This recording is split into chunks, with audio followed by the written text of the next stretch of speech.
You're about to watch 5 of my most believable stories from our show, The Lying Game.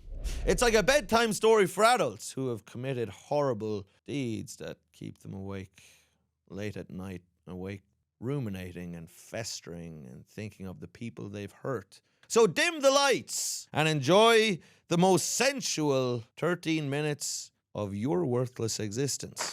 All right, Mikey boy. So when I was 13, I played for a soccer team called Fort Rangers. My parents were supposed to be bringing me to the game, but they didn't arrive.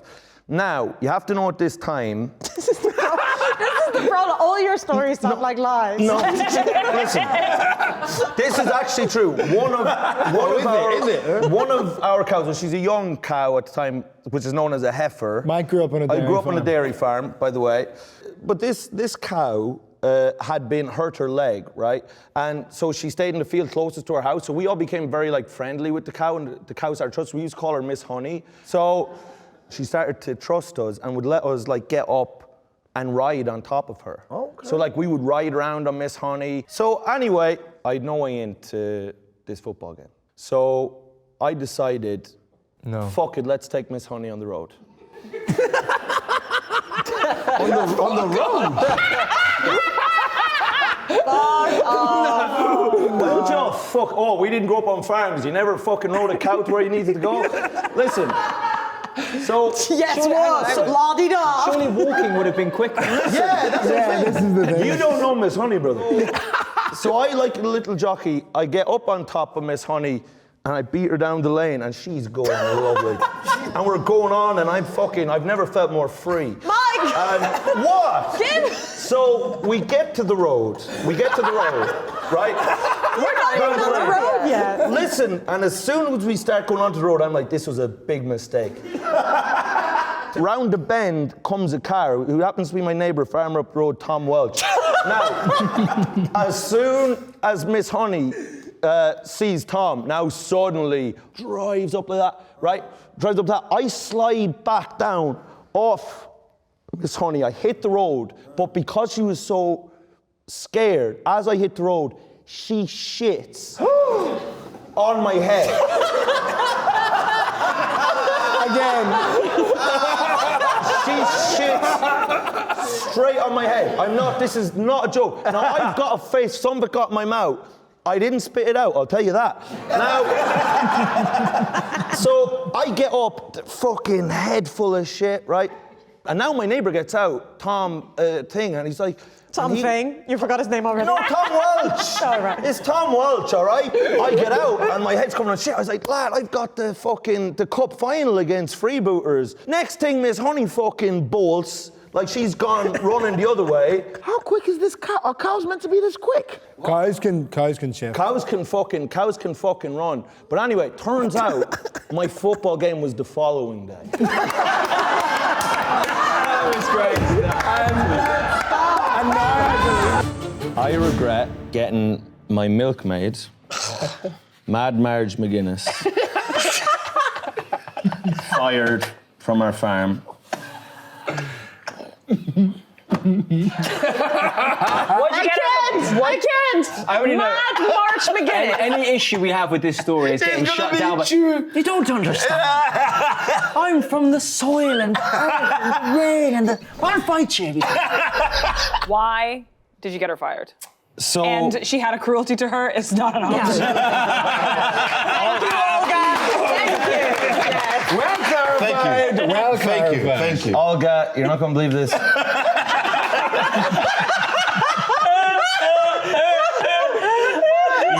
You couldn't be more on the money. You're a sharp woman, and I've known that for a while.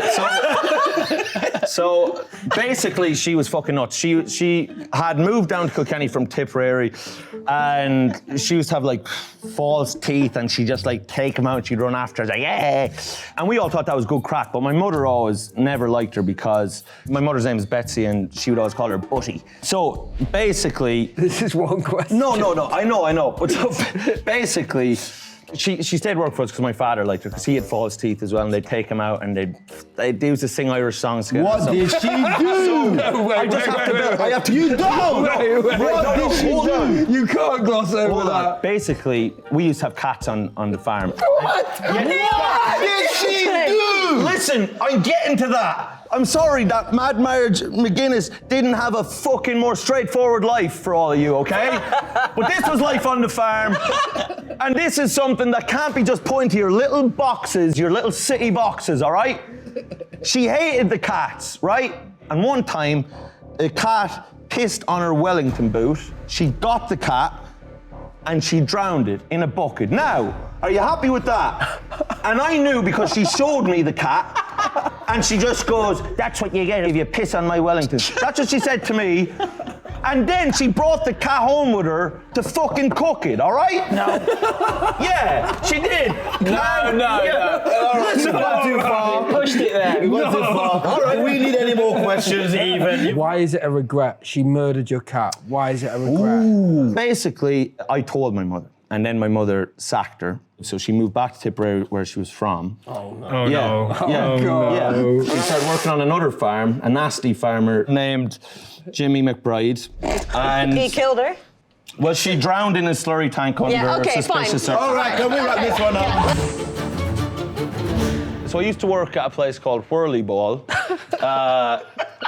in Chicago, which was a mixture between bumper cars and then lacrosse, which people would throw around. And I used to work as a waiter there. One day I come into work, I'm like super hungover, I've had a few hours sleep, and I come in and I'm just sweat coming out of me. I'm like a boiled shite, it's terrible. And everyone can see that I'm just very ill. So then one of the bus boys is a good friend of mine, lovely Louise, and Luis, as in, sorry, like Mexican guy, who we had a lovely relationship. He'd always like sign that he was hungry or sleepy. We didn't have much English, but it was real sweet. So he's like, I have cure for you, you know?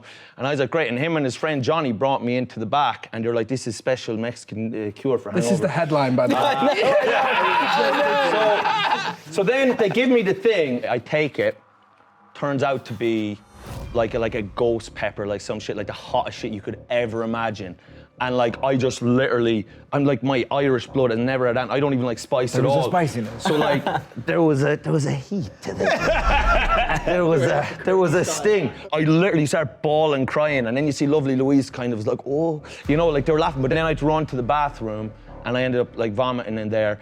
And then I came back out, and a little later on, I was like, give me more. And He I always asked jumps for the more. shark. He always jumps the shark. It's always believable, and then No, this I shit wanted happens. more because I became addicted to the pain. Oh, my Yeah. God. You're always so close. You're almost You're always so close. Really, you're so I'm close. so gullible. I believe it. Fuck's sake. Think about it. Did you go back? Did you get more? Huh? Did you get more? I did more. I swear to God. And you threw up again? I didn't throw up again, no.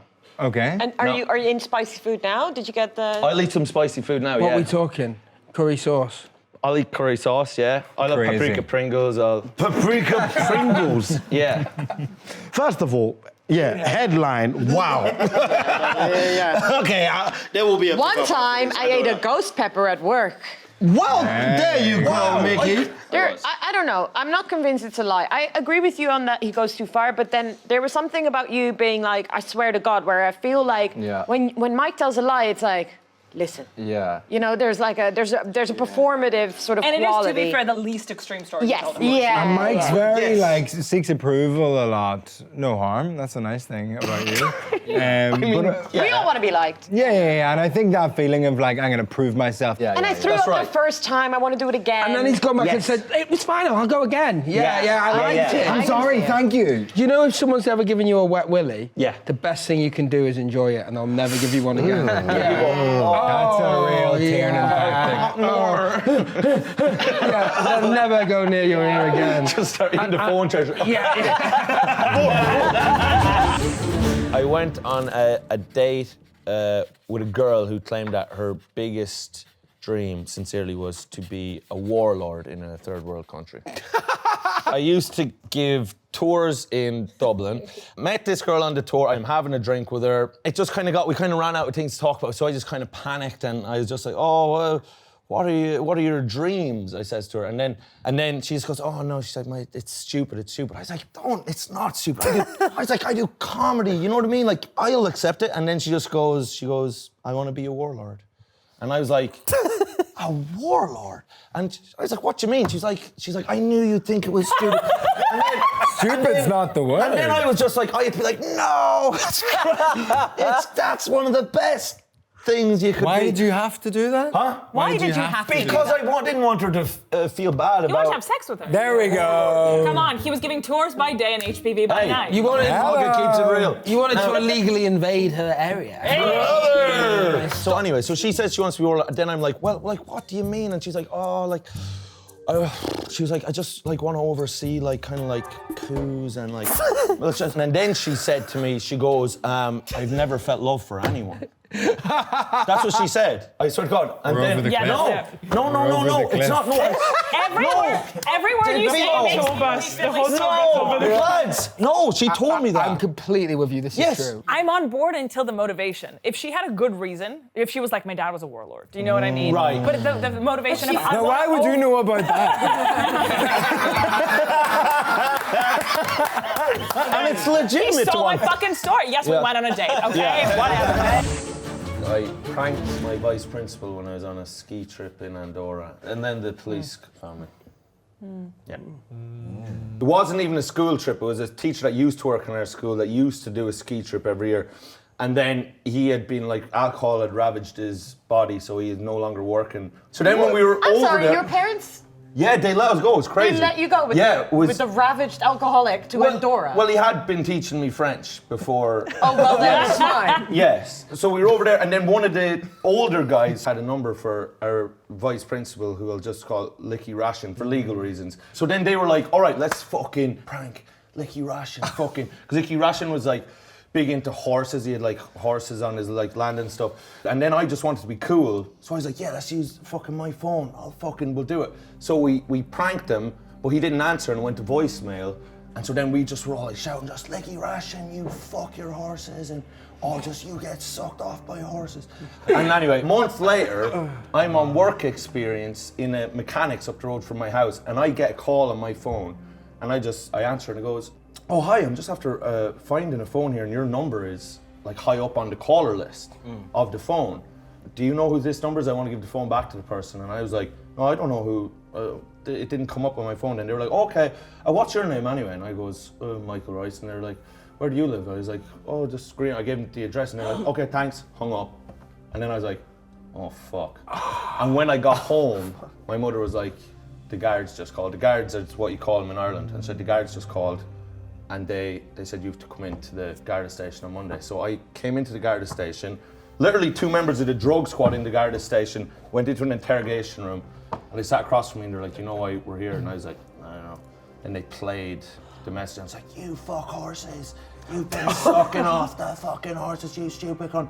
They were like, this is harassment. This is fucking shit. And I just started like bawling, crying. I was just like, I believe That's it. the most normal story I've ever told.